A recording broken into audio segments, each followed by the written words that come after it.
The flu season could be the worst in a decade. Wow, that's good news to share Thanksgiving week. There's a new mutation, okay? And that's what we're going to talk about. Of course there is. So for more on this, we bring in our 9 News medical expert, Dr. Payal Kohli. Thank you so much for being here, Dr. Kohli.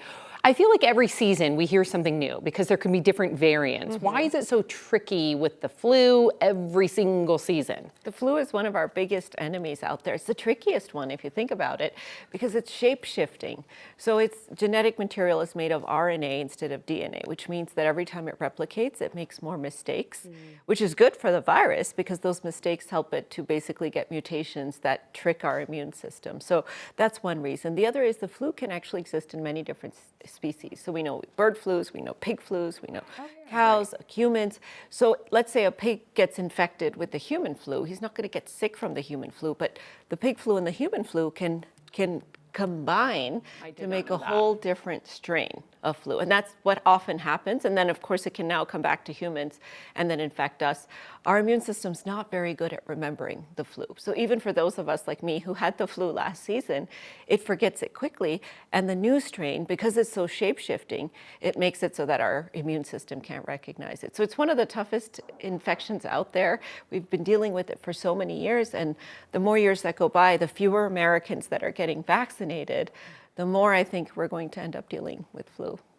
So I was just thinking about this the other day because I got my vaccine not long ago, just to make sure by Thanksgiving, because I always remember hearing Thanksgiving is when everybody passes things around and, you know, it starts cooking in December and the holidays. How do scientists know, like, this is going to be a bad year? Because I haven't heard of anybody getting sick yet. Yeah, so it's a bit of a crystal ball, scientific crystal ball. We look at the data from the southern hemisphere, so that gives us a little bit of a preview. How did the flu do in Australia? And we know that they had a really rough season. Then we start looking at other countries. So Japan has already declared a flu epidemic this year.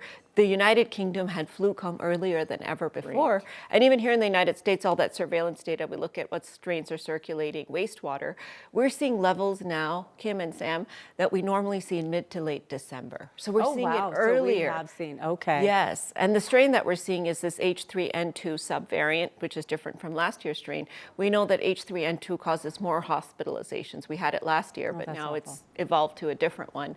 So that's why the flu season last year was so bad, and that's partly why we're seeing an earlier peak, so to speak. So we expect it to be bad. Now, the flu last year had a replication number, meaning, you know, if 100 people have the flu, they'll give it to 120 others of 1.2. This year, we're expecting a replication number of 1.4.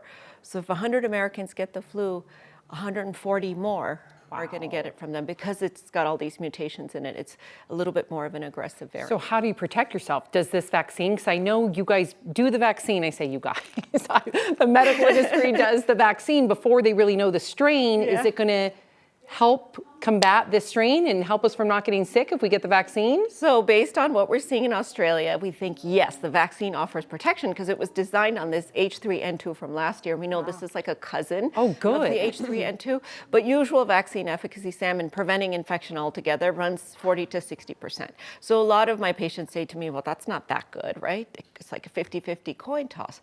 It's not so much about getting the flu at all. It's about getting severely ill from the flu. And we know that it keeps you out of the ICU, prevents death, and prevents hospitalizations up to 65% less if you get that vaccine. So I really want us to start to think about vaccinating. And I know a lot of young people, even kids, they're like, oh, I'm healthy, I don't need to worry about the flu. This new strain is actually infecting more young people. And we think there's 2 reasons for that. One is because, you know, a young person has seen less flu seasons than an older person. So their immune system is less used to fighting the flu overall. And then, of course, that vaccine apathy that we talk about. We're just having fewer kids and fewer young people get the flu vaccine. So it's not too late to get that flu vaccine if you haven't already gotten it.